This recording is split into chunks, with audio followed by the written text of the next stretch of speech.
is very handy. And then I migrate over to the easel area. I've made a home version.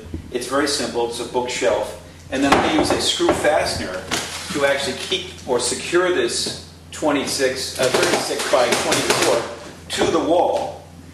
And this is a canvas that I'm going to work on this evening. I have to trace the drawing or draft the drawing in. But you can see that I have a few small ones too, a nice linen. I stretched 6 of these yesterday for another commission, group of commission paintings I'm doing. Commission and a group of 5 commissioned small paintings, much like this maritime painting here. But I prefer a warm ground. This is also very traditional. It was white. The ground originally was white. And yesterday evening I toned with this very warm orange.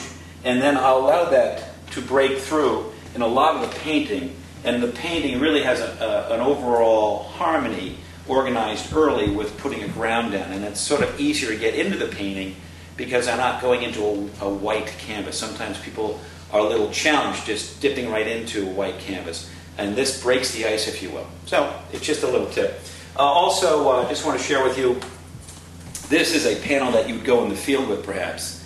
This is a tempered masonite panel, very traditional, historically seen in many old paintings. This, again, here is the white ground. This is a store-bought item. You can find these. I can't make out the, I'm losing my sight, and I can't make out the particular manufacturer, but you can find these in any good art supply store. They're a beautiful thing to paint on. They have a lovely tact.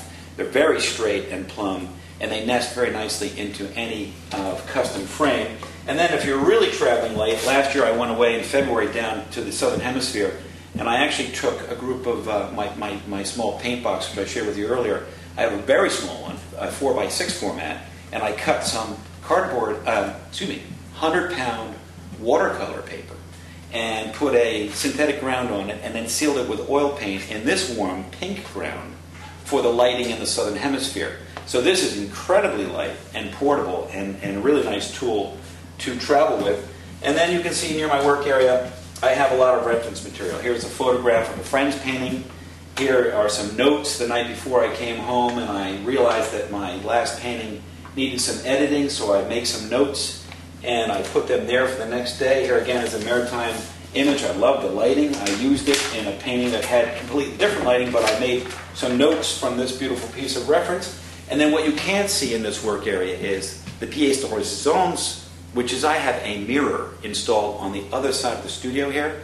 And so when I make a note, I immediately walk back and look at it in reverse. But the big difference is that it throws 20 or 30 feet on the painting. And so you can see the progress or mistakes that you're making much more, well, earlier, for example. And you can turn around and correct them and rectify them or whatever the case may be. So I think a mirror also in your work area is a very, very strong tool to have.